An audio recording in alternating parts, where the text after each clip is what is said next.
News तक अब नए अंदाज में। नमस्कार, सुबह की खबरों में स्वागत है आपका। कोरोना के ओमिक्रॉन वेरिएंट की देश में दस्तक। पारस बने ट्विटर के नए सीईओ तो मस्त ने भारतीयों को क्या कह डाला। शादी के हॉल में आग लगी और लोग खाना खाते रहे। साल 2500 तक कैसी हो जाएगी दुनिया, देश का ऐसा हो जाएगा हाल। और मेसी ने जीता बैलोन डियोर 2021 अवार्ड और इसमें भी बना दिया रिकॉर्ड।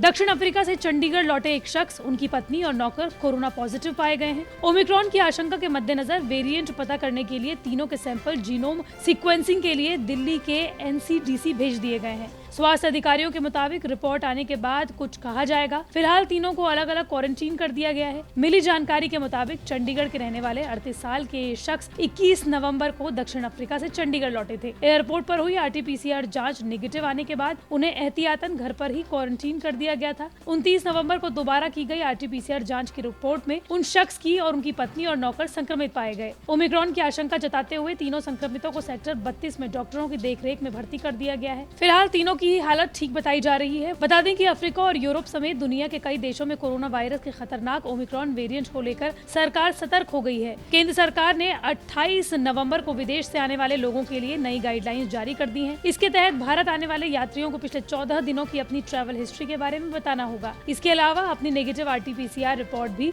एयर सुविधा पोर्टल पर अपलोड करनी होगी, तभी वो भारत की यात्रा कर पाएंगे।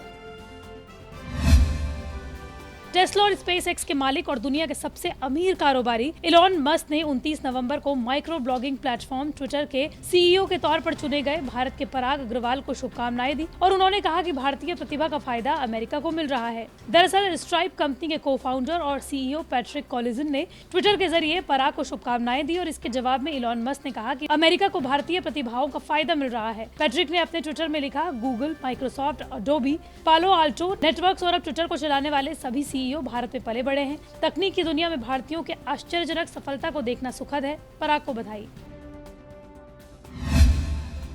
नदियां सूख जाएंगी, प्रदूषण इतना होगा कि सांस लेना मुश्किल होगा। धरती पर इंसान एस्ट्रोनॉट की तरह अर्थ सूट पहनकर रखेगा। खेती बाड़ी रोबोट्स करेंगे। एक पौधे में कई तरह की फसलें और फल होंगे। न जाने कैसा नजारा होगा। साल 2100 से लेकर 2500 तक मौजूदा जलवायु परिवर्तन और ग्लोबल वार्मिंग की स्थिति के आधार पर वैज्ञानिकों ने जो अनुमान लगाया है वो बेहद खतरनाक है, जिसे सोचकर डर लगने लगा है। स्टडी में बताया गया है कि भारतीय उप महाद्वीप भयानक गर्मी की मार झेल रहा होगा, यानी अवन की तरह गर्म होगा। खेतों में रोबोट्स काम कर रहे होंगे क्योंकि बाहर जाना मुश्किल होगा। सांस लेने पर जहर ही शरीर में जाएगी। Environmental social scientist Christopher Leon और उनके साथियों ने ग्लोबल चेंज बायोलॉजी में अपनी स्टडी में संबंधित भविष्यवाणियों की रिपोर्ट रखी है। स्टडी में बताया गया है कि साल 2100 में ग्रीन हाउस गैसों के उत्सर्जन की वजह से वायु प्रदूषण का स्तर बढ़ जाएगा, क्लाइमेट चेंज होगा, नदियां सूख जाएंगी। साल 2500 तक दुनिया में ग्लोबल वार्मिंग की स्थिति बहुत ज्यादा खराब होगी। औसतन तापमान 4.6 डिग्री सेल्सियस की बढ़ोतरी कर चुका होगा। इसी वजह से भारत में तापमान बहुत ज्यादा हो चुका होगा। किसान और मवेशियों दोनों की हालत बहुत खराब हो चुकी होगी।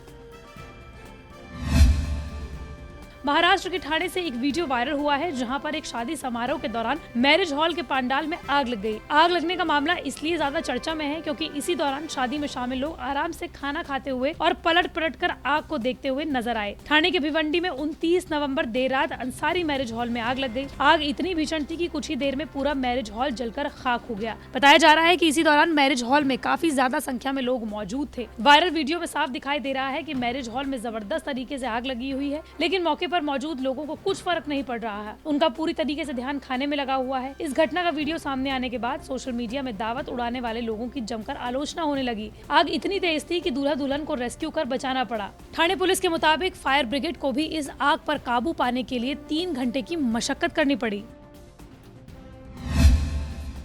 अर्जेंटीना और पेरिस सेंट जर्मेन से खेलने वाले लियोनेल मेसी बैलोन डियोर 2021 के विजेता बन गए। उन्होंने रिकॉर्ड 7वीं बार ये ट्रॉफी जीती। उनसे ज्यादा किसी और ने ये अवार्ड नहीं जीता। 34 साल के मेसी ने पुर्तगाल के स्टार फुटबॉलर क्रिस्टियानो रोनाल्डो और बायर्न म्यूनिख के स्टार रॉबर्ट लेवांडोव्स्की को पीछे छोड़ ये अवार्ड अपने नाम किया। मेसी के लिए अवार्ड इसलिए भी खास है क्योंकि इसी साल उन्हें स्पेनिश क्लब बार्सिलोना को छोड़ना पड़ा था, जिसके साथ वो पिछले 15 साल से जुड़े हुए थे। इसके बाद वो French club Paris Saint Germain पहुंचे। मेसी ने 2019 में रिकॉर्ड 6ठी बार ये अवार्ड अपने नाम किया था। 2020 में इस अवार्ड शो को कोरोना की वजह से रद्द कर दिया गया था। 1 साल के अंतराल के बाद इस अवार्ड को एक बार फिर से शुरू किया गया है। दरअसल बैलोन ड'ओर अवार्ड फ्रांस की फुटबॉल पत्रिका बैलोन ड'ओर की ओर से हर साल दी जाती है। यह अवार्ड क्लब और राष्ट्रीय टीम से 1 साल में सर्वश्रेष्ठ प्रदर्शन करने वाले खिलाड़ी को दिया जाता है। साल 1956 में पहली बार इस पुरस्कार को दिया गया और तब से हर साल ये पुरस्कार दिया गया। 2018 में महिला फुटबॉलर्स को भी यह पुरस्कार देना शुरू किया गया। इस साल इसका 65वां संस्करण आयोजित किया गया था।